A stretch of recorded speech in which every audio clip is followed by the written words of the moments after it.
सर्वशक्तिमान परमेश्वर के वचनों के पाठों का संग्रह।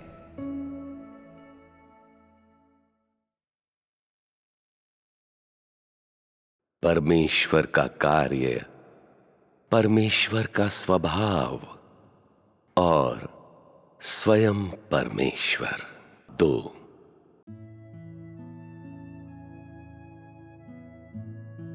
अब्राहम के समय के समान ही इस अवधि के दौरान परमेश्वर ने एक शहर को भी नष्ट किया था।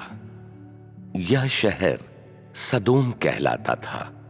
निस्संदेह बहुत से लोग सदोम की कहानी से परिचित हैं, परंतु कोई भी परमेश्वर के विचारों से परिचित नहीं है, जो इस नगर के उसके विनाश की पृष्ठभूमि थी। और इस प्रकार आज अब्राहम के साथ परमेश्वर के निम्नलिखित संवाद के माध्यम से हम उस समय के उसके विचारों को सीखेंगे, साथ ही इसी बीच उसके स्वभाव के विषय में भी जानेंगे। इसके आगे आओ हम पवित्र शास्त्र के निम्नलिखित अंश को पढ़ें। ख। परमेश्वर को सदोम नष्ट करना ही होगा। उत्पत्ति 18:26। यहोवा ने कहा, यदि मुझे सदोम में 50 धर्मी मिलें तो उनके कारण उस सारे स्थान को छोड़ूंगा। उत्पत्ति 18:29। फिर उसने उससे दोबारा यह कहा, कदाचित वहां 40 मिले, और उसने कहा, मैं ऐसा न करूंगा। उत्पत्ति 18:30। फिर उसने उससे कहा, कदाचित वहां 30 मिले, और उसने कहा, मैं ऐसा न करूंगा। उत्पत्ति 18:31। और उसने कहा, कदाचित वहां 20 मिले, और उसने कहा, मैं उसका नाश न करूंगा। उत्पत्ति 18:32। और उसने कहा, कदाचित वहां 10 मिले, और उसने कहा, मैं उसका नाश न करूंगा। ये कुछ उदाहरण हैं जिन्हें मैंने बाइबल से चुना है। वे संपूर्ण एवं मूल अनुवाद नहीं हैं। यदि तुम लोग उन्हें देखना चाहते हो तो तुम लोग स्वयं ही उन्हें बाइबल में देख सकते हो। समय बचाने के लिए मैंने मूल विषय वस्तु के एक भाग को हटा दिया है। मैंने यहां पर केवल कुछ मुख्य अंशों और वाक्यों का चयन किया है, और कई वाक्यों को हटा दिया है जिनका आज हमारी सहभागिता से कोई संबंध नहीं है। सभी अंश एवं विषय वस्तु जिनके विषय में हम सहभागिता करते हैं, हमारा ध्यान कहानियों के विवरणों के ऊपर से और इन कहानियों में मनुष्य के आचरण के ऊपर से हट जाता है। उसके बजाय हम केवल परमेश्वर के विचारों एवं युक्तियों के विषय में बात करते हैं जो उस समय थे।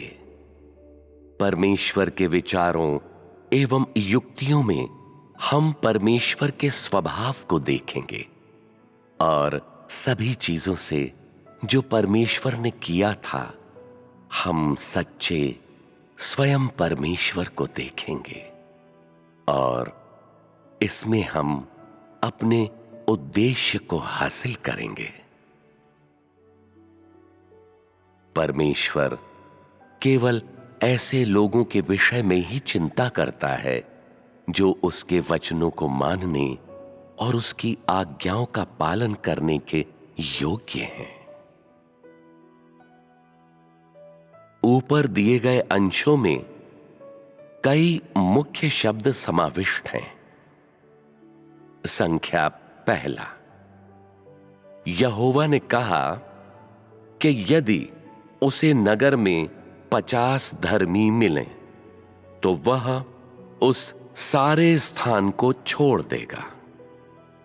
दूसरे शब्दों में, वह नगर का नाश नहीं करेगा। अतः क्या वहां सदोम के भीतर वास्तव में 50 धर्मी थे? वहां नहीं थे। इसके तुरंत बाद अब्राहम ने परमेश्वर से क्या कहा?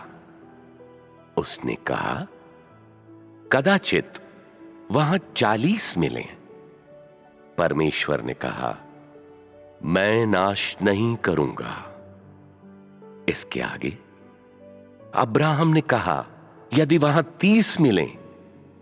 परमेश्वर ने कहा, मैं नाश नहीं करूंगा। यदि वहां 20 मिले, मैं नाश नहीं करूंगा। 10, मैं नाश नहीं करूंगा। क्या वहां नगर के भीतर वास्तव में 10 धर्मी थे? वहां पर 10 नहीं थे, केवल एक ही था। और वह कौन था? वह लूत था। उस समय सदोम में मात्र एक ही धर्मी व्यक्ति था। परंतु क्या परमेश्वर बहुत कठोर था या बलपूर्वक मांग कर रहा था जब बात इस संख्या तक पहुंच गई? नहीं, वह कठोर नहीं था। और इस प्रकार जब मनुष्य लगातार पूछता रहा, 40 हो तो क्या, 30 हो तो क्या, जब वह 10 हो तो क्या, तक नहीं पहुंच गया। परमेश्वर ने कहा, यदि वहां पर मात्र 10 भी होंगे तो मैं उस नगर को नाश नहीं करूंगा, मैं उसे बचा रखूंगा और इन 10 के कारण सभी को माफ कर दूंगा।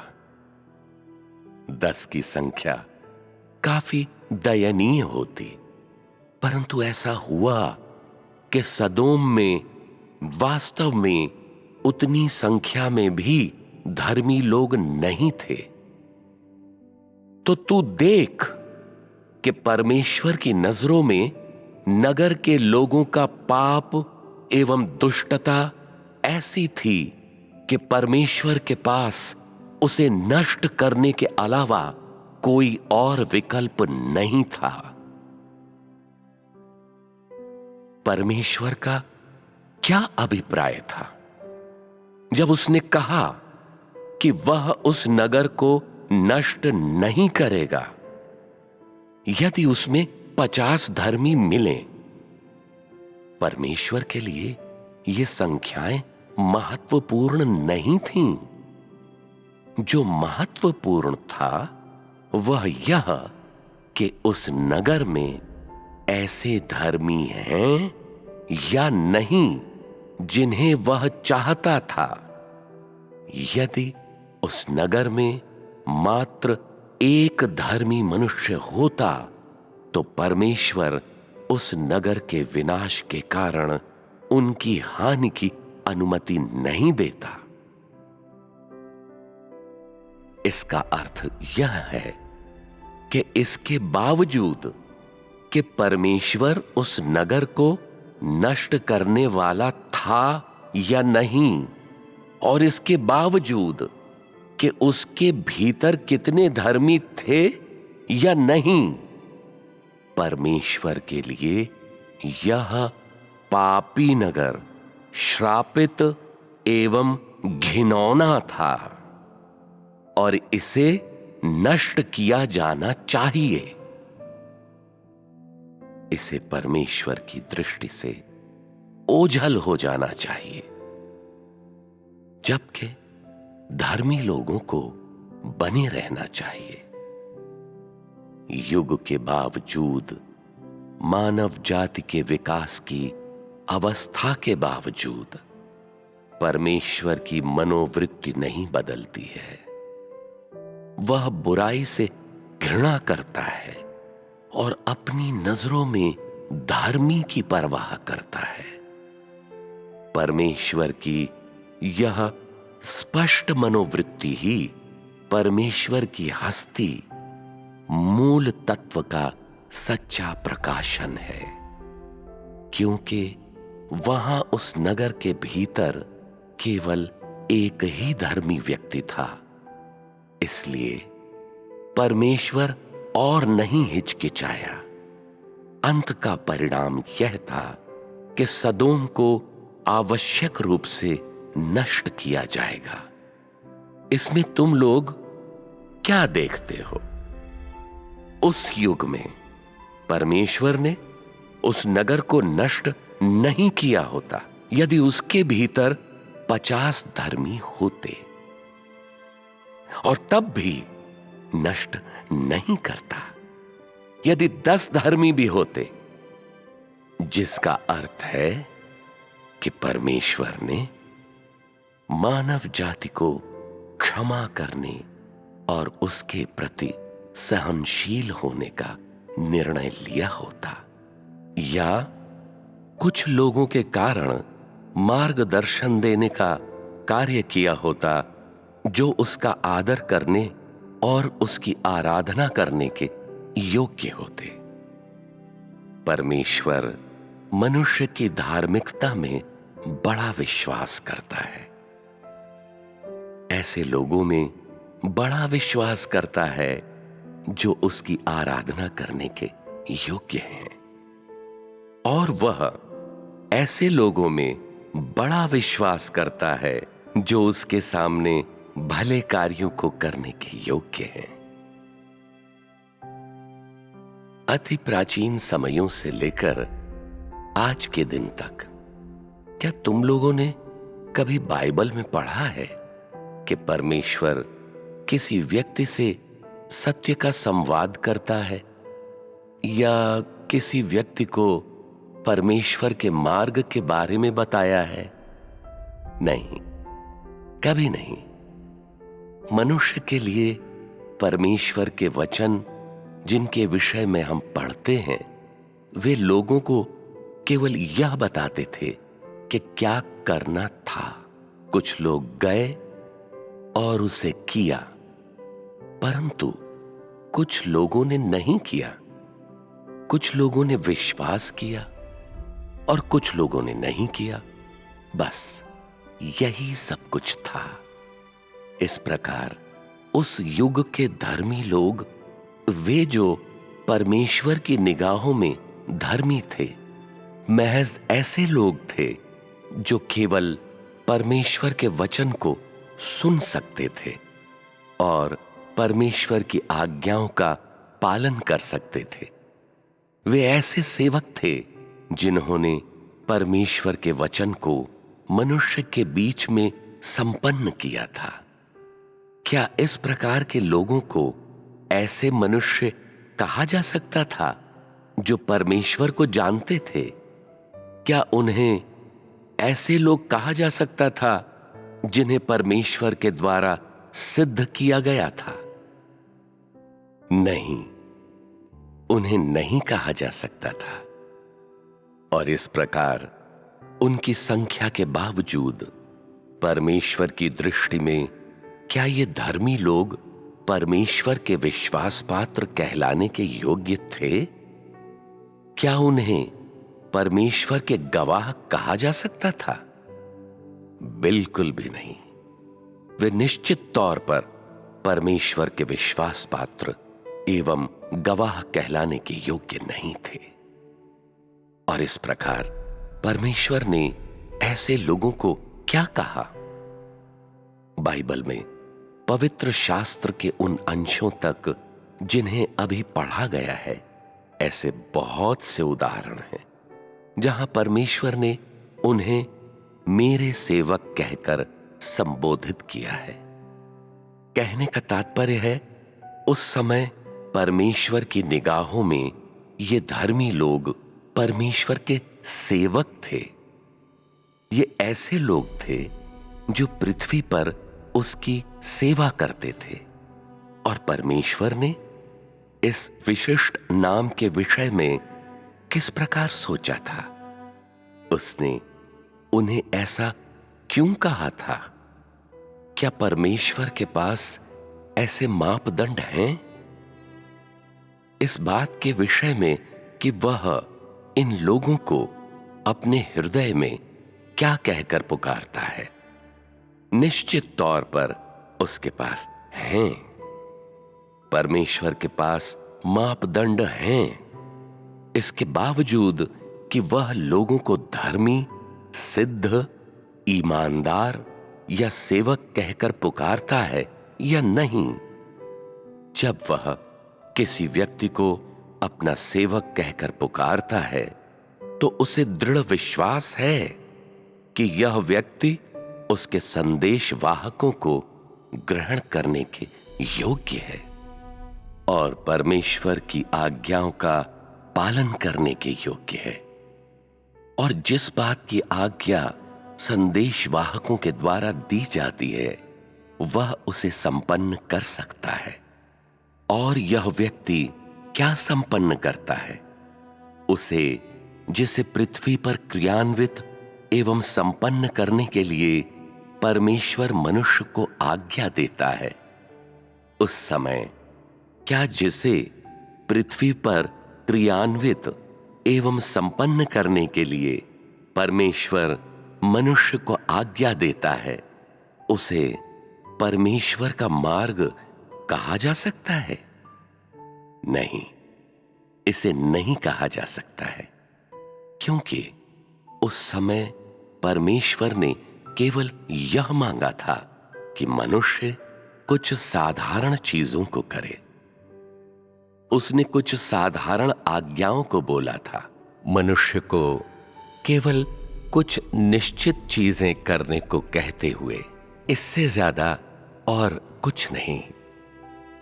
परमेश्वर अपनी योजना के अनुसार कार्य कर रहा था, क्योंकि उस समय बहुत सी परिस्थितियां तब तक मौजूद नहीं थीं। समय तब तक पूरा नहीं हुआ था और मानव जाति के लिए परमेश्वर के मार्ग का भार उठाना बहुत मुश्किल था। इस प्रकार परमेश्वर के मार्ग को अभी उसके हृदय से प्रकट होना था।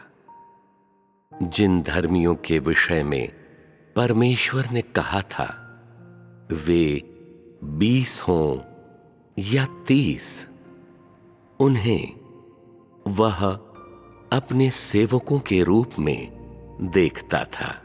जब परमेश्वर के संदेशवाहक इन सेवकों के पास आते, तब वे इन्हें ग्रहण करने, उनकी आज्ञाओं का पालन करने और उनके वचन के अनुसार कार्य करने के योग्य होते। यह बिल्कुल वही था जिसे परमेश्वर की निगाहों में सेवकों के द्वारा किया जाना चाहिए था और उसे अर्जित किया जाना चाहिए। स्वयं के द्वारा लोगों को विशिष्ट नाम देने में परमेश्वर न्याय संगत है। वह उन्हें अपने सेवक कहकर नहीं पुकारता है, क्योंकि वे वैसे ही थे जैसे अब तुम लोग हो, क्योंकि उन्होंने काफी प्रचार सुना था। वे जानते थे कि परमेश्वर क्या करने वाला है। वे परमेश्वर की अधिकांश इच्छा को जानते थे और उसकी प्रबंधकीय योजना को समझते थे, परंतु क्योंकि उनकी मानवता सच्ची थी और वे परमेश्वर के वचनों को मानने के योग्य थे, जब परमेश्वर ने उन्हें आज्ञा दी तो जो कुछ वे कर रहे थे वे उसे दरकिनार करने के योग्य थे और उसे संपन्न करने के योग्य थे जिसकी परमेश्वर ने आज्ञा दी थी। और इस प्रकार परमेश्वर के लिए सेवक की उपाधि के अर्थ में दूसरी परत यह है कि उन्होंने पृथ्वी पर उसके कार्य के साथ सहयोग किया था। और हालांकि वे परमेश्वर के संदेशवाहक नहीं थे, फिर भी वे पृथ्वी पर परमेश्वर के वचनों का निर्वाहन करने वाले और उन्हें क्रियान्वित करने वाले थे। तो तुम लोग देखो कि ये सेवक या धर्मी लोग परमेश्वर के हृदय में बड़ा प्रभाव रखते थे। वह कार्य जिसकी परमेश्वर पृथ्वी पर साहसिक शुरुआत करने वाला था, उसे लोगों की सहायता के बिना पूरा नहीं किया जा सकता था। और परमेश्वर के सेवकों के द्वारा ली गई भूमिका को परमेश्वर के संदेशवाहकों के द्वारा बदला नहीं जा सकता था। प्रत्येक नियत कार्य जिसकी आज्ञा परमेश्वर ने इन सेवकों को दी थी, वह उसके लिए अत्यधिक महत्व रखता था और इस प्रकार वह उन्हें खो नहीं सकता था। परमेश्वर के साथ इन सेवकों के सहयोग के बिना मानव जाति के मध्य उसका कार्य ठहराव की ओर आ गया होता, जिसके परिणाम स्वरूप परमेश्वर की प्रबंधकीय योजना और परमेश्वर की आशाएं निरर्थक हो गई होती। परमेश्वर उन लोगों के प्रति अत्यंत दयालु है जिनकी वह परवाह करता है, और उन लोगों के प्रति अत्यधिक क्रोधित है जिनसे वो घृणा करता एवं अस्वीकार करता है। बाइबल के लेखों में क्या सदोम में परमेश्वर के 10 सेवक थे? नहीं, वहां नहीं थे। क्या वह नगर परमेश्वर के द्वारा बचाए जाने के योग्य था? उस नगर में केवल एक व्यक्ति लूत ने परमेश्वर के संदेशवाहकों को ग्रहण किया था। इसका आशय यह है कि उस नगर में केवल एक ही परमेश्वर का दास था, और इस प्रकार परमेश्वर के पास लूत को बचाने और सदोम के नगर को नष्ट करने के सिवाय और कोई विकल्प नहीं था। हो सकता है कि अब्राहम और परमेश्वर के बीच का संवाद साधारण दिखाई दे, परंतु वे कुछ ऐसी बात को प्रदर्शित करते हैं जो बहुत ही गंभीर है। परमेश्वर के कार्यों के कुछ सिद्धांत होते हैं, और किसी निर्णय को लेने से पहले वह अवलोकन एवं चिंतन करते हुए लंबा समय बिताएगा। इससे पहले कि सही समय आए, वह निश्चित तौर पर कोई निर्णय नहीं लेगा या एकदम से किसी निष्कर्ष पर नहीं पहुंचेगा। परमेश्वर एवं अब्राहम के बीच का संवाद हमें यह दिखाता है कि सदोम को नाश करने का परमेश्वर का निर्णय जरा सा भी गलत नहीं था, क्योंकि परमेश्वर पहले से ही जानता था कि उस नगर में 40 धर्मी नहीं थे, नहीं 30 धर्मी थे, या नहीं 20 धर्मी थे। वहां पर तो 10 धर्मी भी नहीं थे। उस नगर में एकमात्र धर्मी व्यक्ति लूत था। वह सब जो सदोम में हुआ था और उसकी परिस्थितियों का परमेश्वर के द्वारा अवलोकन किया गया था, और वे परमेश्वर के लिए उसके हाथ के समान ही चिर परिचित थे। इस प्रकार उसका निर्णय गलत नहीं हो सकता था। इसके विपरीत परमेश्वर की सर्व सामर्थ्यता की तुलना में मनुष्य कितना सुन्न, कितना मूर्ख एवं अज्ञानी और कितना निकटदर्शी है। ये वही बात है जिसे हम परमेश्वर एवं अब्राहम के बीच संवादों में देखते हैं। परमेश्वर आरंभ से लेकर आज के दिन तक अपने स्वभाव को प्रकट करता रहा है। उसी प्रकार यहां पर भी परमेश्वर का स्वभाव है जिसे हमें देखना चाहिए। संख्याएं सरल हैं और किसी भी चीज को प्रदर्शित नहीं करती हैं, परंतु यहां पर परमेश्वर के स्वभाव का अति महत्वपूर्ण प्रकटीकरण है। परमेश्वर 50 धर्मियों के कारण नगर को नाश नहीं करेगा। क्या यह परमेश्वर की दया के कारण है? क्या यह उसके प्रेम एवं सहिष्णुता के कारण है? क्या तुम लोगों ने परमेश्वर के स्वभाव के इस पहलू को देखा है? भले ही वहां केवल 10 धर्मी ही होते, फिर भी परमेश्वर इन 10 धर्मियों के कारण उस नगर को नष्ट नहीं करता। यह परमेश्वर की सहनशीलता एवं प्रेम है या नहीं? उन धर्मी लोगों के प्रति परमेश्वर की दया, सहिष्णुता और चिंता के कारण उसने उस नगर को नष्ट नहीं किया होता। यह परमेश्वर की सहनशीलता है। और अंत में हम क्या परिणाम देखते हैं? जब अब्राहम ने कहा कदाचित वहां 10 मिलें, परमेश्वर ने कहा मैं उसका नाश न करूंगा। इसके बाद अब्राहम ने और कुछ नहीं कहा, क्योंकि सदोम के भीतर ऐसे 10 धर्मी नहीं थे जिनकी ओर उसने संकेत किया था, और उसके पास कहने के लिए कुछ भी नहीं था। और उस समय उसने जाना कि परमेश्वर ने क्यों सदोम को नष्ट करने के लिए दृढ़ निश्चय किया था। इसमें तुम लोग परमेश्वर के किस स्वभाव को देखते हो? परमेश्वर ने किस प्रकार का दृढ़ निश्चय किया था? अर्थात यदि उस नगर में 10 धर्मी नहीं होते तो परमेश्वर उसके अस्तित्व की अनुमति नहीं देता और वह अनिवार्य रूप से उसे नष्ट कर देता। क्या यह परमेश्वर का क्रोध नहीं है? क्या यह क्रोध परमेश्वर के स्वभाव को दर्शाता है?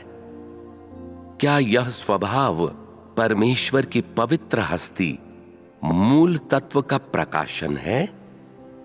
क्या यह परमेश्वर के धर्मी सार का प्रकाशन है, जिसका अपमान मनुष्य को नहीं करना चाहिए? इस बात की पुष्टि के बाद कि सदोम में 10 धर्मी भी नहीं थे, परमेश्वर निश्चित था कि नगर का नाश कर दे।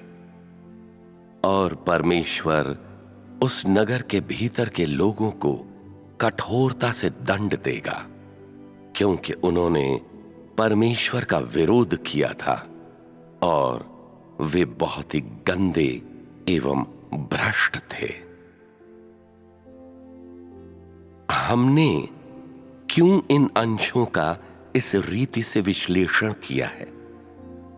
क्योंकि ये कुछ साधारण वाक्य अत्यंत दया एवं अत्याधिक क्रोध के विषय में परमेश्वर के स्वभाव की संपूर्ण अभिव्यक्ति प्रदान करते। ठीक उसी समय धर्मियों को सहेज कर रखते हुए, उन पर दया करते हुए, उनको सहते हुए और उनकी देखभाल करते हुए परमेश्वर के हृदय में सदोम के सभी लोगों के लिए अत्यंत घृणा थी, जो भ्रष्ट हो चुके थे। क्या यह अत्यंत दया एवं अत्याधिक क्रोध था या नहीं? परमेश्वर ने किस तरह से उस नगर को नष्ट किया था? आग से। और उसने आग का इस्तेमाल करके उसे क्यों नष्ट किया था? जब तू किसी चीज को आग के द्वारा जलते हुए देखता है, या जब तू किसी चीज को जलाने वाला होता है, तो उसके प्रति तेरी भावनाएं क्या होती हैं? तू इसे क्यों जलाना चाहता है? क्या तू महसूस करता है कि अब तुझे इसकी आवश्यकता नहीं है? यह कि तू इसे अब और नहीं देखना चाहता है? क्या तू इसका परित्याग करना चाहता है?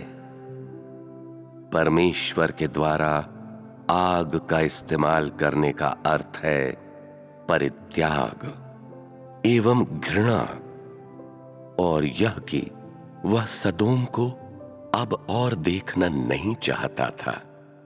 यह वह भावना थी जिसने परमेश्वर से आग द्वारा सदोम का संपूर्ण विनाश करवाया। आग का इस्तेमाल दर्शाता है कि परमेश्वर कितना क्रोधित था। परमेश्वर की दया एवं सहनशीलता वास्तव में मौजूद है, किंतु जब वह अपने क्रोध को तीव्रता से प्रवाहित करता है, तो परमेश्वर की पवित्रता एवं धार्मिकता मनुष्य को परमेश्वर का वह पहलू भी दिखाती है जो किसी गुनाह की अनुमति नहीं देता है। जब मनुष्य परमेश्वर की आज्ञाओं को पूरी तरह से मानने में समर्थ होता है और परमेश्वर की अपेक्षाओं के अनुसार कार्य करता है, तो परमेश्वर मनुष्य के प्रति अपनी दया से भरपूर होता है। जब मनुष्य भ्रष्टता, घृणा एवं उसके प्रति शत्रुता से भर जाता है, तो परमेश्वर बहुत अधिक क्रोधित होता है। और वह किस हद तक अत्यंत क्रोधित होता है? उसका क्रोध तब तक बना रहता है जब तक वह मनुष्य के प्रतिरोध एवं बुरे कार्यों को फिर कभी नहीं देखता है। जब तक वे उसकी नजरों के सामने से दूर नहीं हो जाते हैं, केवल तभी परमेश्वर का क्रोध दूर होगा। दूसरे शब्दों में, इससे कोई फर्क नहीं पड़ता है कि वह व्यक्ति कौन है। यदि उनका हृदय परमेश्वर से दूर हो गया है और परमेश्वर से फिर गया है, कभी वापस नहीं लौटने के लिए, तो इसके बावजूद कि सभी संभावनाओं या अपनी आत्मनिष्ठ इच्छाओं के अर्थ में वे किस प्रकार अपने शरीर में या अपनी सोच में परमेश्वर की आराधना करने, उसका अनुसरण करने और उसकी आज्ञा मानने की इच्छा करते हैं, जैसे ही उनका हृदय परमेश्वर से दूर हो जाता है, परमेश्वर के क्रोध को बिना रुके तीव्रता से प्रवाहित किया जाएगा। यह कुछ ऐसा होगा कि मनुष्य को पर्याप्त अवसर देने के बाद, जब परमेश्वर अपने क्रोध को प्रचंडता से प्रवाहित करता है, जब एक बार उसके क्रोध को तीव्रता से प्रवाहित किया जाता है, तो उसके बाद इसे वापस लेने का कोई मार्ग नहीं होगा और वह ऐसे मनुष्य के प्रति फिर कभी दयावान एवं सहनशील नहीं होगा। यह परमेश्वर के स्वभाव का ऐसा पहलू है जो किसी गुनाह को बर्दाश्त नहीं करता है। यहां यह लोगों को सामान्य प्रतीत होता है कि परमेश्वर एक नगर को नष्ट करेगा, क्योंकि परमेश्वर की दृष्टि में वह नगर जो पाप से भरा हुआ था अस्तित्व में नहीं रह सकता था और निरंतर बना नहीं रह सकता था, और यह न्याय संगत था कि इसे परमेश्वर के द्वारा नष्ट किया जाना चाहिए। फिर भी उन बातों में जो परमेश्वर के द्वारा सदोम के विनाश के पहले और उसके बाद घटित हुए थे, हम परमेश्वर के स्वभाव की संपूर्णता को देखते हैं। वह उन चीजों के प्रति सहनशील एवं दयालु है जो उदार और खूबसूरत और भली हैं। ऐसी चीजें जो बुरी और पापमय और दुष्ट हैं, वह उनके प्रति अत्यधिक क्रोधित होता है, कुछ इस तरह कि वह लगातार क्रोध करता है। ये परमेश्वर के स्वभाव के दो सिद्धांत एवं अति महत्वपूर्ण पहलू हैं, और इसके अतिरिक्त उन्हें प्रारंभ से लेकर अंत तक परमेश्वर के द्वारा प्रकट किया गया है। भरपूर दया एवं अत्यंत क्रोध तुम लोगों में से अधिकतर लोगों ने परमेश्वर की दया का अनुभव किया है, किंतु तुम में से बहुत कम लोगों ने परमेश्वर के क्रोध की सराहना की होगी। परमेश्वर की दया एवं करुणा को प्रत्येक व्यक्ति में देखा जा सकता है, अर्थात परमेश्वर प्रत्येक व्यक्ति के प्रति बहुत अधिक दयालु रहा है। फिर भी कभी कभार, या ऐसा कहा जा सकता है कभी नहीं, परमेश्वर ने किसी भी व्यक्ति के प्रति या आज तुम लोगों के बीच किसी भी समूह के प्रति अत्यधिक क्रोध किया है। शांत हो जाओ। जल्द ही या बाद में प्रत्येक व्यक्ति के द्वारा परमेश्वर के क्रोध को देखा और अनुभव किया जाएगा, किंतु अभी वह समय नहीं आया है। और ऐसा क्यों है? क्योंकि जब परमेश्वर किसी के प्रति लगातार क्रोधित होता है, अर्थात जब वह अपने अत्यंत क्रोध को उन पर तीव्रता से प्रवाहित करता है, तो इसका अर्थ है कि उसने काफी समय से उससे घृणा की है और उसे अस्वीकार किया है। यह कि उसने उनके अस्तित्व को तुच्छ जाना है, और यह कि वह उनकी मौजूदगी को सहन नहीं कर सकता है। जैसे ही उसका क्रोध उनके ऊपर आएगा, वे लुप्त हो जाएंगे। आज परमेश्वर का कार्य अभी तक उस मुकाम पर नहीं पहुंचा है। परमेश्वर के बहुत अधिक क्रोधित हो जाने पर तुम लोगों में से कोई भी उसके सामने खड़े होने के योग्य नहीं होगा।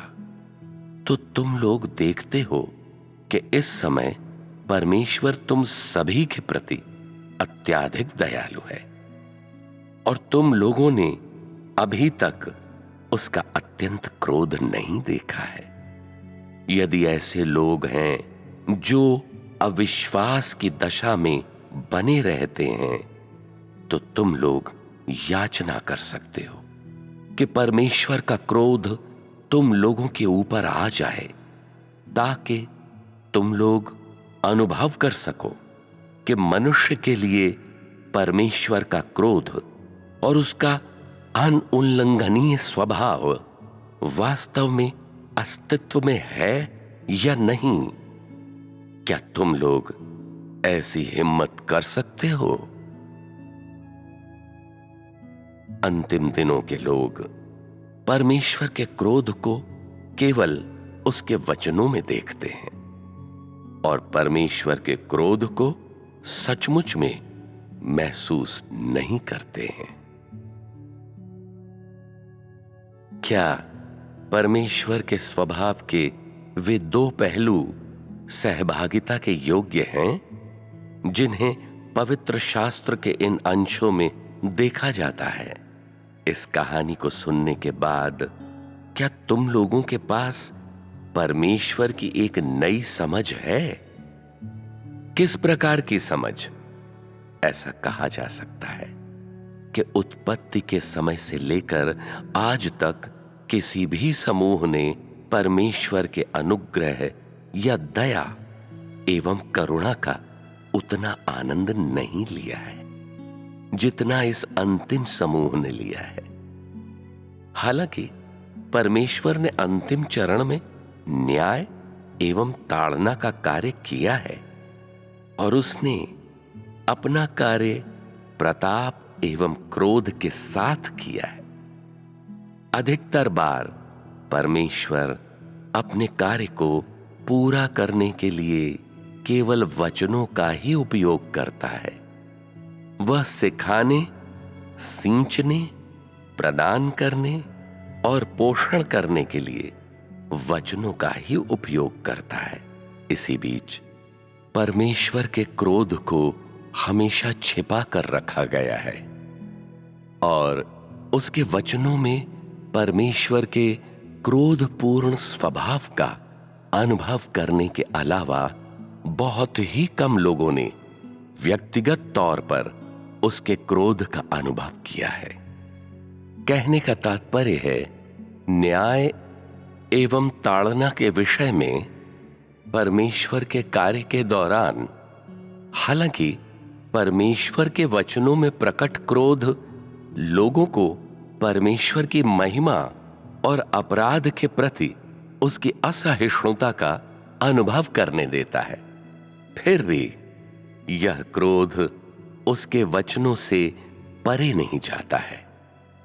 दूसरे शब्दों में परमेश्वर मनुष्य को झिड़कने, मनुष्य का खुलासा करने, मनुष्य का न्याय करने, मनुष्य को ताड़ना देने और यहां तक कि मनुष्य की निंदा करने के लिए वचनों का उपयोग करता है।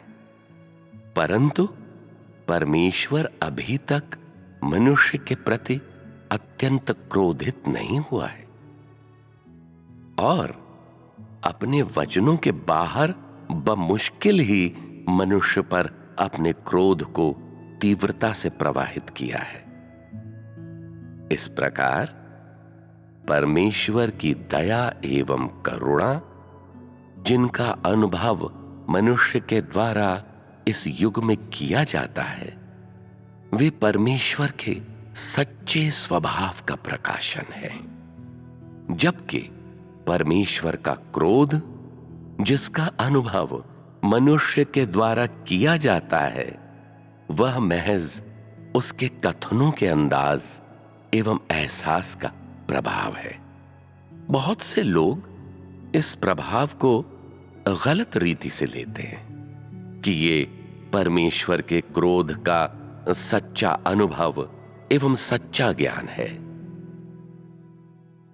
परिणाम स्वरूप अधिकतर लोग मानते हैं कि उन्होंने उसके वचनों में परमेश्वर की दया एवं करुणा को देखा है, यह कि उन्होंने मनुष्य के अपराध के विषय में परमेश्वर की असहिष्णुता को भी देखा है और उनमें से अधिकांश लोग मनुष्य के प्रति परमेश्वर की दया एवं सहिष्णुता की सराहना भी करने लगे हैं। परंतु इससे कोई फर्क नहीं पड़ता है कि मनुष्य का व्यवहार कितना बुरा है या उसका स्वभाव कितना भ्रष्ट है।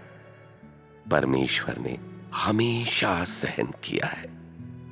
सहते रहने में उसका उद्देश्य है कि वे वचन जो उसने कहे हैं, वे कोशिशें जो उसने की हैं और वह कीमत जो उसने चुकाई है, इनके प्रभाव हासिल करने का इंतजार उन लोगों में करना जिन्हें वह प्राप्त करना चाहता है।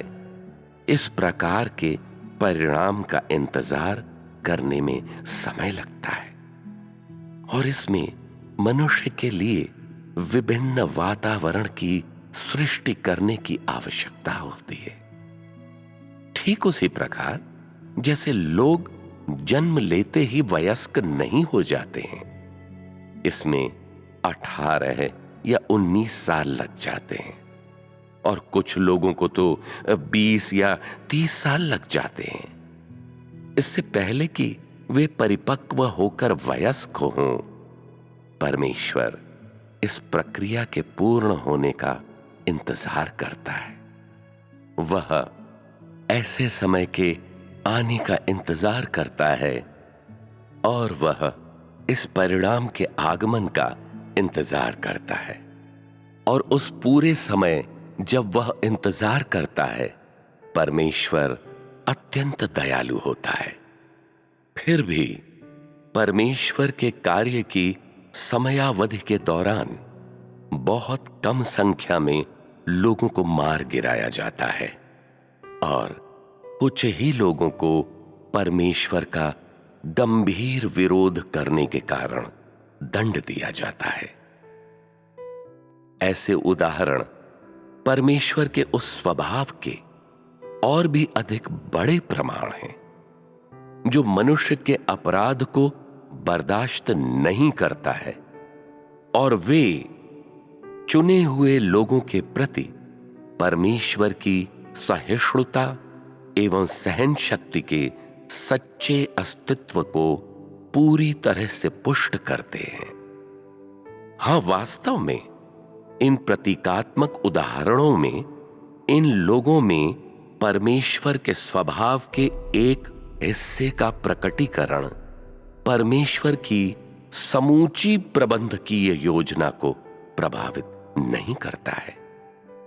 वास्तव में परमेश्वर के कार्य के इस अंतिम चरण में परमेश्वर ने उस समयावधि के दौरान चुपचाप सहन किया है, जिसमें वो इंतजार करता रहा है, और उसने अपनी सहन शक्ति एवं अपने जीवन को उन लोगों के उद्धार से बदल लिया है जो उसका अनुसरण करते हैं।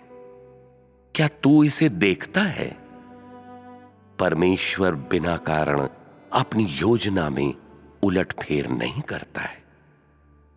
वह अपने क्रोध को तीव्रता से प्रवाहित कर सकता है और वह दयालु भी हो सकता है। यह परमेश्वर के स्वभाव के दो मुख्य भागों का प्रकटीकरण है। क्या यह बिल्कुल स्पष्ट है या नहीं है? दूसरे शब्दों में, जब परमेश्वर की बात आती है तो सही एवं गलत, धर्मी एवं अधर्मी, सकारात्मक एवं नकारात्मक, यह सब कुछ मनुष्य को साफ साफ दिखाया जाता है। जो वह करेगा, जो वह पसंद करता है, जिससे वह घृणा करता है, यह सब सीधे तौर पर उसके स्वभाव में प्रतिबिंबित हो सकता है। ऐसी बातों को परमेश्वर के कार्य में भी स्पष्ट तौर पर और साफ साफ देखा जा सकता है, और वे अस्पष्ट या सामान्य नहीं हैं। इसके बजाय वे सभी लोगों को परमेश्वर के स्वभाव और स्वरूप को खास तौर पर ठोस, सही एवं व्यावहारिक रीति से देखने देता है। यही स्वयं सच्चा परमेश्वर है। परमेश्वर के स्वभाव को मनुष्य से कभी छिपाया नहीं गया है। मनुष्य का हृदय परमेश्वर से भटक गया है। यदि मैं इन चीजों के बारे में सहभागिता में विचार विमर्श न करूं, तो तुम लोगों में से कोई भी बाइबल की कहानियों में परमेश्वर के सच्चे स्वभाव को देखने के योग्य नहीं होगा। यह तथ्य है। यह इसलिए है क्योंकि हालांकि बाइबल की इन कहानियों ने उन कुछ चीजों को दर्ज किया है जिन्हें परमेश्वर ने किया था, फिर भी परमेश्वर ने सिर्फ कुछ वचनों को ही कहा था और उसने अपने स्वभाव का सीधे तौर पर परिचय नहीं कराया था या मनुष्य पर खुले तौर पर अपनी इच्छा को प्रकट नहीं किया था। बाद की पीढ़ियों ने इन लिखित दस्तावेजों को कहानियों से बढ़कर और कुछ नहीं माना है और इससे लोगों को लगा कि परमेश्वर अपने आप को मनुष्य से छिपाता है, कि यह परमेश्वर का व्यक्तित्व नहीं है जो मनुष्य से छिपा हुआ है, परंतु उसका स्वभाव एवं इच्छा है जो मनुष्य से छिपा हुआ है। मेरी आज की सहभागिता के बाद क्या तुम लोग अभी भी महसूस करते हो कि परमेश्वर मनुष्य से पूरी तरह से छिपा हुआ है? क्या तुम लोग अभी भी यह विश्वास करते हो कि परमेश्वर का स्वभाव मनुष्य से छिपा हुआ है? उत्पत्ति के समय से ही परमेश्वर का स्वभाव उसके कार्य के साथ कदम से कदम मिलाता रहा है। इसे मनुष्य से कभी छिपाया नहीं गया है, बल्कि इसे मनुष्य के लिए पूरी तरह से सार्वजनिक किया गया है और सरल बनाया गया है। फिर भी समय बीतने के साथ ही मनुष्य का हृदय परमेश्वर से और भी अधिक दूर होता गया और जब मनुष्य की भ्रष्टता और अधिक गहरी होती गई तो मनुष्य एवं परमेश्वर दूर तथा और अधिक दूर होते गए। आहिस्ता आहिस्ता परंतु निश्चित रूप से मनुष्य परमेश्वर की दृष्टि से ओझल हो गया। मनुष्य परमेश्वर को देखने में असमर्थ हो गया, जिससे उसके पास परमेश्वर का कोई समाचार नहीं रहा। इस प्रकार वह नहीं जानता कि परमेश्वर अस्तित्व में है या नहीं और यहां तक चला गया है कि परमेश्वर के अस्तित्व का पूरी तरह से इनकार करता है। परिणाम स्वरूप परमेश्वर के स्वभाव और स्वरूप के विषय में मनुष्य की नासमझी इसलिए नहीं है क्योंकि परमेश्वर मनुष्य से छिप गया है, बल्कि इसलिए है क्योंकि उसका हृदय परमेश्वर से फिर गया है।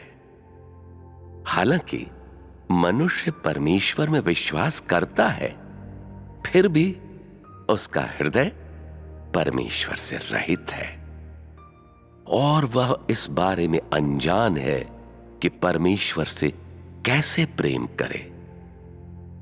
ना ही वह उसे प्रेम करना चाहता है क्योंकि उसका हृदय कभी भी परमेश्वर के नजदीक नहीं आया है और उसने हमेशा से परमेश्वर से परहेज किया है। इसके परिणाम स्वरूप मनुष्य का हृदय परमेश्वर से दूर है। अतः उसका हृदय कहां है? वास्तव में मनुष्य का हृदय कहीं और नहीं गया है। इसे परमेश्वर को देने के बजाय या इसे परमेश्वर पर प्रकट करने के बजाय कि वह उसे देखे, उसने इसे अपने आप के लिए रख लिया है। यह उस तथ्य के विरोध में है कि कुछ लोग प्रायः परमेश्वर से प्रार्थना करते हैं और कहते हैं, हे परमेश्वर, मेरे हृदय पर दृष्टि डाल, जो मैं सोचता हूं तू वह सब कुछ जानता है। और कुछ लोग यह शपथ भी खाते हैं कि वे परमेश्वर को अपने ऊपर दृष्टि डालने देते हैं, यह कि उन्हें दंड दिया जा सकता है यदि वे अपनी शपथ को तोड़ते हैं। हालांकि मनुष्य परमेश्वर को अपने हृदय के भीतर झांकने देता है, फिर भी इसका अर्थ यह नहीं है कि वह परमेश्वर के आयोजनों एवं इंतजामों को मानने के योग्य है। ना ही इसका अर्थ यह है कि उसने अपनी नियति एवं संभावनाओं एवं अपना सब कुछ परमेश्वर के नियंत्रण के अधीन कर दिया है। इस प्रकार ऐसे शपथ के बावजूद जिन्हें तू परमेश्वर के लिए लेता है या उसके प्रति अपनी मनोवृत्ति के बावजूद, परमेश्वर की दृष्टि में तेरा हृदय उसके प्रति अभी भी अवरुद्ध है, क्योंकि तू केवल परमेश्वर को अपने हृदय के भीतर झांकने देता है, किंतु तू उसे इसका नियंत्रण करने नहीं देता है। दूसरे शब्दों में, तूने अपना हृदय परमेश्वर को बिल्कुल भी नहीं दिया है और केवल परमेश्वर को सुनाने के लिए मन भावने शब्द बोलता है। इसी बीच तूने अपने विभिन्न धूर्त इरादों को और साथ ही अपने षड्यंत्रों, साजिशों एवं योजनाओं को परमेश्वर से छिपाया है, और तू अपने भविष्य की संभावनाओं एवं नियति को अपने हाथों में कसकर पकड़े रहता है और अत्यंत भयभीत होता है कि उन्हें परमेश्वर के द्वारा ले लिया जाएगा। इस प्रकार परमेश्वर ने स्वयं के प्रति मनुष्य की ईमानदारी को कभी नहीं देखा है।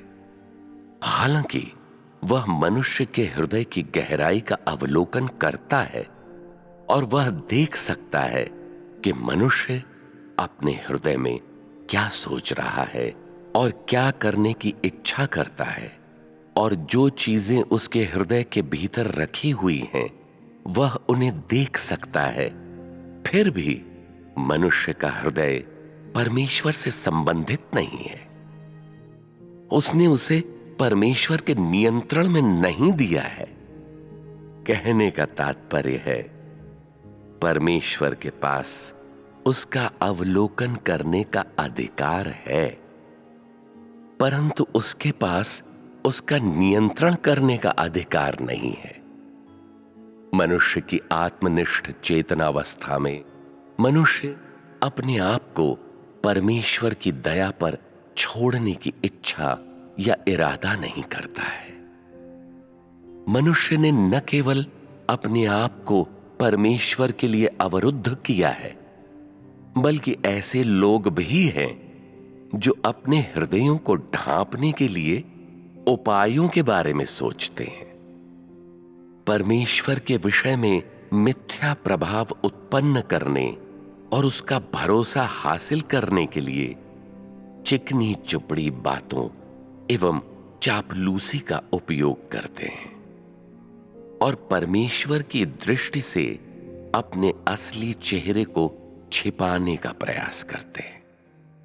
परमेश्वर को देखने की अनुमति न देने में उनका उद्देश्य है कि परमेश्वर को अनुमति न दिया जाए कि वह एहसास करे कि वे वास्तव में कैसे हैं।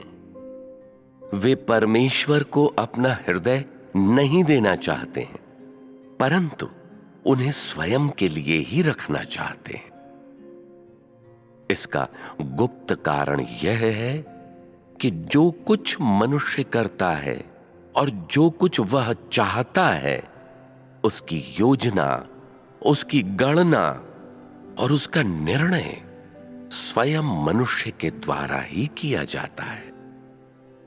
उसे परमेश्वर की भागीदारी एवं हस्तक्षेप की जरूरत नहीं है और उसे परमेश्वर के आयोजनों एवं इंतजामों की आवश्यकता तो बिल्कुल भी नहीं है। इस प्रकार चाहे परमेश्वर की आज्ञाओं एवं उसके महान आदेश के लिहाज से या उन अपेक्षाओं के लिहाज से जिन्हें परमेश्वर मनुष्य से करता है, मनुष्य का निर्णय अपने स्वयं के इरादों एवं रुचियों पर और उस समय की अपनी स्वयं की दशा एवं परिस्थितियों पर आधारित होता है।